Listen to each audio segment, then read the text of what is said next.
Okay, so today we're taking a deep dive into something I know a lot of you have been curious about, Yeah. exploring the unknown. hmm You know, you shared some really interesting thoughts and questions about uh, intelligent life in other universes or what happens after we die, even like, you know, the purpose of life, all that kind of stuff. Right, right. And I think for you, it gets even more fascinating when you start looking at this book, Soul in the Driver's Seat, and the perspective it offers on the speaker, identified as Jesus. Yeah. Yeah, absolutely. So our mission today is to kind of dive into all of that through this unique lens that the book provides. Mm, It's a lens that really focuses on the journey of your soul and the understanding that's already within you. yeah. The book talks about this idea of humanity sort of waking up from what it calls this insane illusion to discover this core of love and truth that's already there. Right. And I think a big part of that is stripping away those layers of pretense and fear, especially Yeah. that fear of judgment, Yeah. and really connecting with that authentic self. Absolutely. And you know what's really compelling about this source, particularly for you as you're navigating these big questions, is that emphasis on this journey toward authenticity. It even outlines what it calls steps to authenticity, Oh, wow. which you might recognize echoes some of the principles in the workbook for students from A Course in Oh, Miracles. okay. Yeah. But the language here shifts a little bit to focus on the relationship between a mentor, which represents that soul dominant aspect, Hmm. and a mentee, the soul, as it emerges in our awareness. Right. So there's this idea of like engaging in this daily reflection, kind of like a practice to tune into that deeper wisdom. Exactly. And for this specific deep dive, we're zeroing in on the August reflections in the book, which Yeah. deal directly with your relationship with the unknown. And it seems like this section really gets to the heart of that natural human curiosity that you were talking about. Yeah. And maybe even some of those anxieties that come with trying to grasp what we can't see or fully understand. Absolutely. One of the first things it brings up, and this is something you might have experienced yourself, Yeah. is this tendency we have to equate the unseen with danger, with Okay. those, like, the proverbial monsters under the bed. Yeah. It suggests, and this is on August 1st, that inherent fear has really kept the whole realm of the unseen shrouded in darkness for us. Right. Have you ever noticed how quickly our minds just jump to those negative possibilities when we think about things that we can't perceive? Absolutely. It's Yeah. like that childhood fear of the dark. You know, it sticks with us in different ways as adults. Yeah, for sure. But the book offers a really direct counter to that. Okay. On August 2nd, it states very clearly, there is nothing in the unseen world that can harm you. Wow. That's a pretty powerful statement. It's really challenging that ingrained fear. Yeah. And it goes even further on August 3rd, pointing out that, harmful things actually exist right here in our physical reality, Hmm. not in the spirit realm. Yep. So it kind of flips our usual assumptions about where the danger really lies. Right. So I'm curious for you, what do you think about that? Why do you think we might have this perception backward? Well, that's where things get really interesting. The book on August 4th suggests that the ego plays a big role in this. Okay. It keeps the spirit realm this kind of taboo subject. Interesting. And, it makes you wonder, why would our ego, that part of us that's so focused on our individual identity and survival, why would it want to do that? Yeah, why would it want to keep us in the dark about that? Well, the perspective that the book offers is that the ego really thrives on this illusion of separation and the fear of death. Because if you truly understood that your true home is in this spirit realm Mm-hmm. and that your soul is eternal, well, then the ego's grip on you would start to loosen. Right, it wouldn't have that same power over you. Exactly. It benefits from keeping you focused solely on this material world Yeah. and the fear of it ending. Makes sense. So for you, recognizing that potential ego-driven bias could really change how you approach the unknown. Absolutely. And the book goes on to directly link this fear of the unseen to the fear of death itself. Okay. That's on August 5th. It's like if we can start to accept that the unseen isn't harmful, Right. then maybe the transition we call death becomes less terrifying. Less of a scary ending and more of a transition. Exactly. More like moving from one room in a house to another. And to illustrate this, the source uses this really simple but profound analogy on August 6th. Okay. It says, just as a coin has two sides, so does life. Mm-hmm. Suggesting that our physical existence is only one side of this much larger ongoing reality. I like that. It's not an ending. Right. And to transition to the other side of the coin. Yeah. What stands out to you about that image? Well, I like the simplicity of it. It Yeah. makes it feel less abstract, more like a natural duality. And it really makes you wonder about our interactions with that other side. Hmm. The book then prompts you, our listener, to think about whether you've ever felt the presence of a deceased loved one. Okay. It's something a lot of people report, that sense of connection that lingers even after someone's physically gone. Right. And it follows up by asking if you've ever had that desire to communicate with someone who's passed away. Yeah. It taps into this deep human longing for connection Hmm. that goes beyond those physical boundaries. And these feelings aren't dismissed. Okay. In fact, the source offers a really interesting perspective. I'm curious to hear it. On August 9th, the book states, "Your words are heard by those you direct them to, whether they have a body or not." Wow. That's comforting.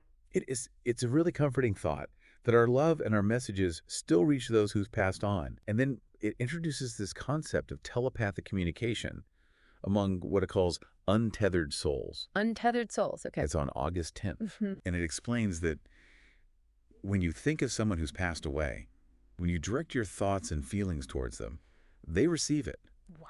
because that's the natural mode of communication in the spirit world. Okay. It even suggests that talking to yourself can be a way of focusing and directing that communication. That's fascinating. Have you ever considered that your internal dialogues might have a wider reach than you realize?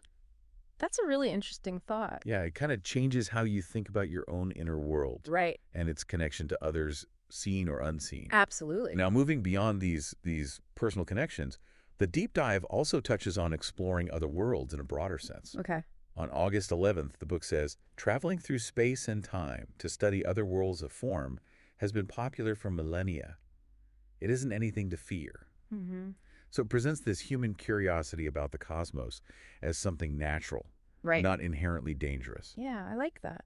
And what's really intriguing is the acknowledgement on August 12th that humans have not yet achieved the level of technology that other civilizations have achieved, Wow. suggesting there's this vastness and complexity to the universe that we're just beginning to understand. Scratching the surface. Exactly. It opens up possibilities beyond what we can even imagine right now. Definitely. On a more personal level, the source delves into the idea of soul companions. Okay. This is on August 13th, Mm-hmm. suggesting that those we feel really deeply connected to in this life Yeah. are likely souls we've journeyed with in past incarnations. Wow. That's beautiful. It adds a whole new depth to our relationships, and it's not just about easy times. Right. August 14th points out that soul companions support and challenge each other. That makes sense. And I'm sure that resonates with your own experiences. Absolutely. Where the closest relationships often involve both immense joy Mm-hmm. and significant growth Mm-hmm. through challenges. But then comes this really surprising thought on August 15th. Okay. Think of someone you don't like. They are one of your soul companions. Whoa. That definitely makes you stop and think. It does. It really challenges your perspective. It does. And the book elaborates on this on August 16th, Okay. suggesting that even those difficult or seemingly bad relationships might be part of this deeper soul-level conspiracy to help everyone involved learn and evolve. Interesting. It encourages you to look beyond that surface friction Yeah. and consider a more profound shared purpose in those connections. That's a tough one, but I can see how it would be freeing. It is challenging, but also potentially very freeing. Yeah. If even difficult relationships have a purpose at a soul level, Right. it takes away some of the personal sting, and it leads to this idea of interconnectedness, even when we feel completely alone. Right. On August 17th, the book reminds us that the next time you are physically alone without any devices or media, any type, know that you aren't really alone. That's reassuring. It is, and it connects to the idea presented on August 18th that the spirit world is as varied and interesting as any physical world. Wow. It paints this picture of this vibrant, diverse realm, not some empty void. Right. And it's constantly interacting with our own world. I like that. So what's the purpose of this spirit world in relation to us? Yeah. What's their role? Well, August 19th states that the job of all in the spirit world is to support all in the spirit world and those in the physical worlds who will let them. Okay, so there's this constant benevolent support system available. Yeah, exactly. Oh, it's amazing. And there's a reciprocal role for us here in the physical world, Okay, what's that? as outlined on August 20th. The job of everyone in the physical worlds is to remember their spiritual calling and be of service. So it's a two-way street. Yeah, it suggests this dynamic interplay between the two realms, I like that. where we have a purpose that extends beyond our individual concerns. And it all seems to be guided by this fundamental principle laid out on August 21st. Okay. The only law pertaining to both the formless and those animating form is this: do no harm and be helpful. That's pretty straightforward. It is. It's a universal ethical guideline, Yeah. regardless of which realm you're in. But the book clarifies on August 22nd that this law is broken when we forget our true identity, Our true identity. which, from the perspective of this source, is our identity as a soul connected to something much larger, to the divine. Okay. When we act out of fear or separation, we deviate from that fundamental principle. Right. And interestingly, the source connects safety in our physical world to this idea of authenticity. Oh, wow. How so? On August 23rd, it states that safety in an unsafe world of form is assured to all of those who act from a place of authenticity. Interesting. It's almost suggesting that when we're true to our soul's nature, we're inherently more protected. And this sense of safety is further linked to the understanding of being part of God on August 24th. So recognizing that inherent connection, that indwelling divinity, is a source of strength and security? Exactly. That's powerful. Now let's talk about the role of the speaker identified as Jesus in the book. Yeah, I'm really curious about that. On August 26th, the source makes it clear that the intention is not to return in form and rule over anyone. Okay. Instead, the primary purpose is to facilitate your awakening and your eventual Christhood. That's a very different interpretation. It is a significant reinterpretation of a traditional concept. Yeah.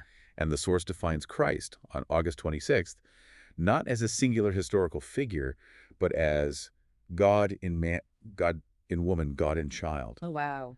It presents it as this inherent potential within everyone, a state of fully realized divine connection That's beautiful. that will emerge when the time is right for each individual. So it's about our own spiritual evolution. Exactly. Not about worshiping someone external. Right. And August 27th further describes a fully dominant and mature soul who has assumed most of the duties of the ego as Christ. So it's about the soul taking the lead, Yeah. becoming the primary guiding force within us, rather than the ego with all its fears and limitations. Exactly. And August 28th clarifies that soul emergent beings, which includes all of us on this path of awakening, Right. are also part of God. Yeah.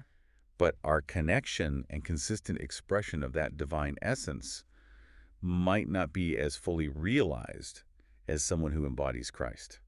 Okay, so it's like a spectrum of spiritual development. Exactly. Yeah. So the overarching theme here seems to be this journey of awakening, Yeah. this gradual realization of our true soul nature. And August 29th states that all of creation will help you question your ego's beliefs so that you can listen to and express from your soul more often. Wow. So the universe is supporting our growth. It sounds like, like the universe itself is conspiring to help us grow spiritually. That's amazing. But the source also emphasizes the importance of our own agency in this process. On August 30th, it says, "Your spirit helpers cannot help you unless you explicitly ask for their help and grant them permission." So it's not passive. We have to be open to it. Right. It's not a passive experience. Yeah. We need to be willing and open to receiving guidance and support from that unseen realm. That makes sense.